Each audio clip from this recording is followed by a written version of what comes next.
வணக்கம். சரி, நேரடியாக விஷயத்திற்கு வருவோம்.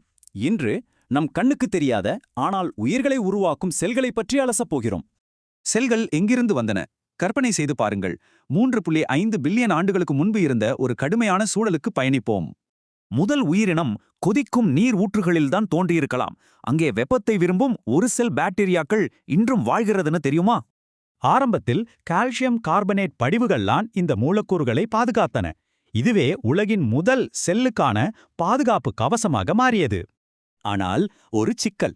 0.1 மில்லிமீட்டருக்கும் சிறிய எதையும் நம் வெறும் கண்களால் பார்க்கவே முடியாது.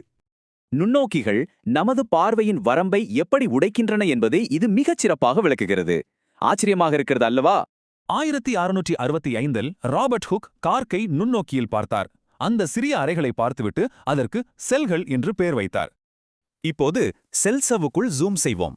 இது செல்லின் உள்ளடக்கங்களை பாதுகாக்கும் மிக மெல்லிய சிலவற்றை மட்டுமே அனுமதிக்கும் ஒரு தடுப்பு.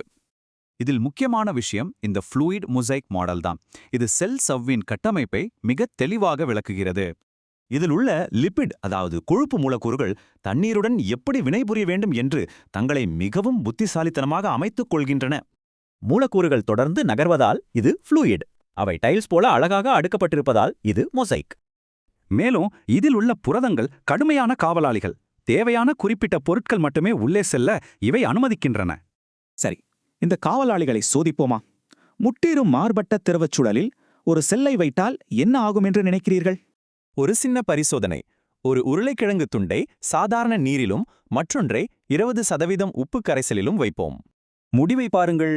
சாதாரண நீரில் இருந்த உருளைக்கிழங்கு வீங்கிவிட்டது. ஆனால் உப்பிலிருந்தது அப்படியே சுருங்கிவிட்டது. இதைத்தான் சவ்வூடு பரவல் என்கிறோம். சுருக்கமாகச் சொன்னால் ஹைப்போடோனிக் சூழலில் செல்கள் வீங்கும், ஹைப்பர்டோனிக் சூழலில் அவை சுருங்கும். ஆனால் ஒரு கேள்வி. தாவர மற்றும் விலங்கு செல்கள் இந்த மாற்றங்களுக்கு ஒரே மாதிரியாகவா எதிர்வினையாற்றுகின்றன? நுண்ணோக்கியில் பார்ப்போம். மனிதனின் ஒழுங்கற்ற கண்ணச் செல்கள் ஒரு பக்கம், நேர்த்தியாக அமைக்கப்பட்ட ரியோ தாவர செல்கள் மறுபக்கம். விலங்கு செல்களைப் போல இல்லாமல் தாவர செல்களுக்கு வெளியே கூடுதல் பாதுகாப்பிற்காக செல் சுவர் என்ற கடினமான அடுக்கு இருக்கிறது. அடர்த்தியான சர்க்கரை கரைசலில் போட்டால் விலங்கு செல்கள் நீரை இழந்து சுருங்கி தங்கள் வடிவத்தையே முற்றிலும் இழந்துவிடுகின்றன. இதில் மிகவும் சுவாரஸ்யமான விஷயம் என்னவென்றால், தாவர செல்கள் உள்ளே சுருங்கினாலும் அதன் வெளிச்சுவர் உறுதியாக நிற்கிறது. சரி, அப்படியென்றால் தண்ணீரில் ஊற வைத்த பாசிப்பயிரை அடர்த்தியான கரைசலில் வைத்தால் என்ன நடக்கும்?